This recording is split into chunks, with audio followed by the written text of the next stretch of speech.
Doctor Mohammad Yunus 4 দিনের সফরে যুক্তরাজ্যে যাচ্ছেন, কিন্তু হঠাৎ করে তিনি এই মুহূর্তে যুক্তরাজ্য সফরে কি কারণে যাচ্ছেন? অর্থাৎ গত সপ্তাহে তো তিনি জাপানে 4 দিনের সফর শেষ করে আসলেন এবং সফরটা অত্যন্ত সফল একটি সফর ছিল।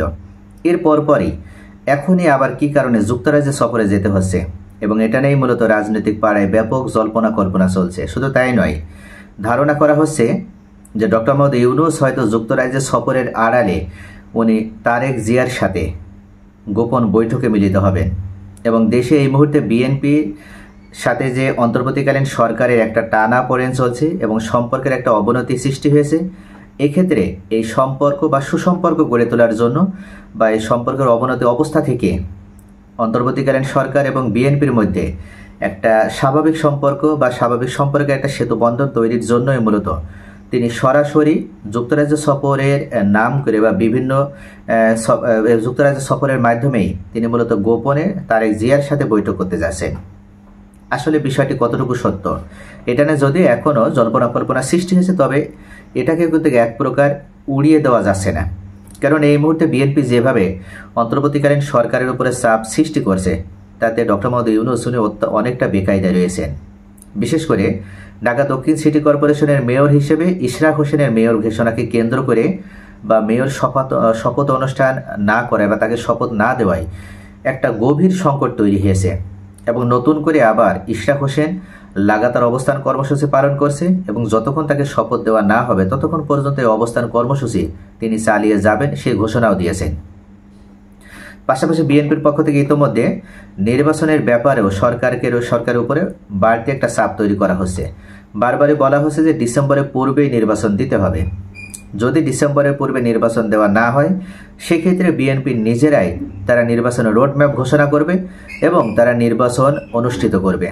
অর্থাৎ এ ধরনের বিভিন্ন বিতর্কিতমূলক কথা বলার মাধ্যমে বিএনপি ইতোমধ্যে অন্তর্বর্তীকালীন সরকারের উপরে ব্যাপক চাপ সৃষ্টি করতে সক্ষম হয়েছে। আর এই চাপ উত্তরণের জন্য এবং বিএনপির সাথে অন্তর্বর্তীকালীন সরকারের একটা সুসম্পর্ক তৈরির জন্যই মূলত ধারণা করা হচ্ছে যে ডক্টর মোহাম্মদ ইউনূস উনি যুক্তরাজ্যের 4 দিনের সফরের নামে গোপনে তারেক জিয়ার সাথে বা তারেক রহমানের সাথে একটা গোপন বৈঠকে মিলিত হতে যাচ্ছেন। যদিও অন্তর্বর্তীকালীন সরকারের পক্ষ থেকে বলা হচ্ছে যে আগামী 10 থেকে 13 জুন যুক্তরাজ্য সফর করবেন প্রধান উপদেষ্টা ডক্টর মোহাম্মদ ইউনূস। এ সময়ে তিনি মর্যাদাপূর্ণ কিং চার্লস হারমোনি অ্যাওয়ার্ডেও ভূষিত হবেন।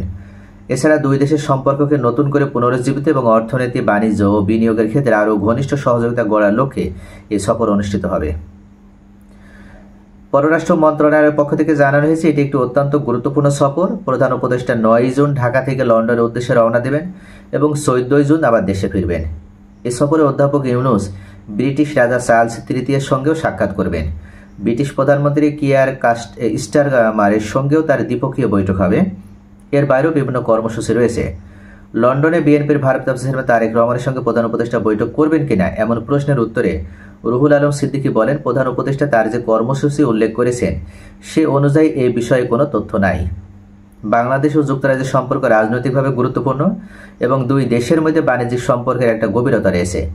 যুক্তরাজ্য বাংলাদেশের দ্বিতীয় বৃহত্তম বাণিজ্যিক অংশীদার এবং দেশটির বৃহত্তম প্রবাসী জনগণের আবাসস্থল। মূল বিষয় হচ্ছে তারেক রহমানের সাথে ডক্টর মোহাম্মদ ইউনূস উনি বৈঠক করবেন কিনা বা কোনো ধরনের আলোচনায় বসবেন কিনা সেটা সম্পূর্ণভাবে প্রধান উপদেষ্টার উপরে নির্ভর করছে। অর্থাৎ উনি যদি চান সেক্ষেত্রে উনি বৈঠক করবেন, তবে এটাকে কেন্দ্র করে মূলত ব্যাপক একটা গুঞ্জন চলছে যে গোপনে উনি এই বৈঠকটা করতে চাচ্ছেন এই বৈঠকের যে এজেন্ডা বা আলোচ্যসূচি সেটা তিনি প্রকাশ্যে আনতে চাচ্ছেন না এবং যার কারণেই মূলত ওনার যে সূচি অর্থাৎ এই 4 দিনের সফরের যে সূচি সেই সূচিতে উনি উল্লেখ করেননি যে তারেক রহমানের সাথে বা তারেক জিয়ার সাথে উনি কোনো ধরনের বৈঠকে মিলিত হবেন কিনা। তবে দেশের এই সংকটময় পরিস্থিতি উত্তরণের জন্য এবং অন্তর্বর্তীকালীন সরকারের আরও বেশ কিছু সময় নেওয়ার জন্য অর্থাৎ নির্বাচনের একটা সুষ্ঠু পরিবেশ তৈরি করা এবং প্রয়োজনীয় সংস্কার সাধনের জন্য এই সময়টা দরকার আছে। আর এটার কারণেই ডক্টর মোহাম্মদ ইউনূস উনি চাচ্ছেন যে অন্তত বিএনপির সাথে একটা নেগোসিয়েশন করতে, যেন উনি আরও সময় হাতে পান এবং যেটার মাধ্যমে উনি যে দায়িত্ব গ্রহণ করেছেন সে দায়িত্ব যেন সঠিকভাবে পালন করতে পারেন। সকলে ভালো থাকবেন। Thanks for watching.